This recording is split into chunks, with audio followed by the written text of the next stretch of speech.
If you're trying to get lean and feel like you're doing everything right, training hard, eating healthy, showing up in the gym, but you still can't lose that last layer of fat, this video is going to completely change how you think about getting lean. Because I've been there. The fitness industry tries to convince you that getting lean means suffering harder than everyone else, starving all the time, doing these crazy cardio workouts, and yeah, you might lose weight doing this, but you're also going to feel tired all the time. Your body is going to look puffy and inflamed from holding water, and you're going to burn out fast. I've been a personal trainer for 2 years, and throughout that time, the biggest question I get is, why is my progress so slow? And for a lot of people, it's not because they need more discipline or a bigger calorie deficit. The real reason your progress is slow is because your stress levels are too high. And nobody actually talks about this hormone that is stopping you from finally getting that lean body that you've wanted for years. In this video, I'm going to show you why you can't lose that last layer of fat and the strategy you need to use to finally get it off. You see, most men trying to get lean are already dealing with way too much stress before they even start dieting.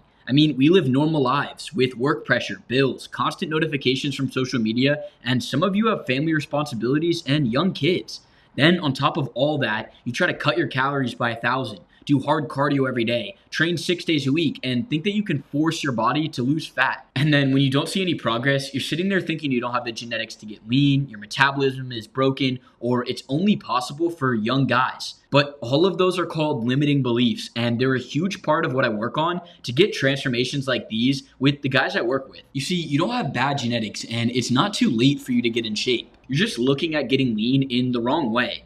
You want some quick fix that gets all the fat off instead of a result that lasts for life. And that's the goal with my channel, because I know how much information is out there and how overwhelming it can seem to know where to actually start to build a good physique. You try all these diets, 30-day shred challenges, but don't focus on one of the most important things holding you back from losing fat. And that's where understanding what cortisol is comes in. Cortisol is your body's main stress hormone, and it's not actually bad for you. It helps regulate your energy, your blood sugar, and your everyday functions. The thing is, when your cortisol levels stay high for too long, it becomes what's called chronic stress, and that's when your body starts working against you. When you diet too aggressively, are in a deficit for too long, or are constantly overtraining, you're going to hold on to water. Your hunger signals are going to act up, and your recovery and sleep is going to get worse and worse. When it's stressed out from this, your body enters what's called a survival state, especially when you're not giving it the nutrition it actually needs. Now it feels like it needs to hold on to the energy it has because it doesn't know when it will get enough again. I write emails to my newsletter every day talking about the strategies I'm using to get lean, breaking down more topics like this. So if you want access to those, just drop your email in the description. I want you to realize that our bodies aren't meant to be single-digit body fat. Fat is our reserve energy source, and our bodies hold on to it when they're stressed out. The only way to get that last layer of fat off is to trick your body into what's called an equilibrium state, where your body feels recovered, it's actually fueled, and is going to feel safe to let go of its reserved energy stores or your body fat. This is why I talk about how important it is to get enough sleep, eat whole foods, and train less so your body can actually recover fully between your workouts. When you bring your stress down and give your body what it needs consistently, you hold less water, your digestion gets better, and you don't get as many cravings for those bad foods. And your body will just start dropping off body fat, especially if you follow everything else I teach on this channel already. And I've seen this firsthand with the guys I work with too. I mean, just look at Zach. Busy job, young kids, packed schedule. Like most of you, he thought the answer was to just push harder. He would try and train 6 days a week, do these massive deficits, and then stress out even more when he would mess up on the weekend.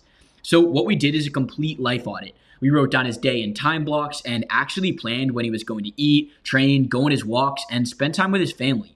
Having it all laid out like this and then put into my training app allowed him to simply wake up, follow the plan we built together for his goals, and get a transformation like this. So that's my advice. If you're stuck with that last layer of fat, spend the time to write out your day, create more structure around it, the times you eat, the times you train, times you go on walks. Doing this takes so much stress out of the decisions you make every day, like walking into the kitchen and being hungry and not knowing what to eat to actually hit your macros. Zach has his meals ready to go, lined up, and he simply grabs it and then just continues on with his day. You can't live constantly stressed out, not getting enough sleep, and reacting to how your body feels that day and expect to have a result that 99% of people don't. If you want to get lean and experience all the benefits that come from losing body fat, fixing your hormones and health, then you have to be ready to build habits and a routine your body can actually rely on. Start walking in the mornings, pick your 5 to 6 meals that you rotate through, and start going to the gym 4 days a week instead of 6, so your body can actually recover And the biggest part is going to be sticking to it for at least 3 weeks before you judge any of your progress. That's how long it takes your body to regulate and adapt to any changes that you made. And I know this may sound too simple, but it's the only thing that actually works. Your body can't respond when you switch what you're doing every week. And to get that last layer of fat off, you need to get serious and fix all the little things that have been holding you back. I put everything I would have needed when I was stuck seeing no progress into my group coaching program, the Lean Body Accelerator. There's meal plans, multiple workout splits, and video breakdowns of mindset and the systems behind getting lean. So if you want to join, check the description. We've got almost 200 plus guys in there. And when we hit the 200 mark, the price is going to go up. And now that you know why cortisol is making it harder to lose fat, you probably want to know the exact daily routine I use to get to single digit body fat. So watch this video next.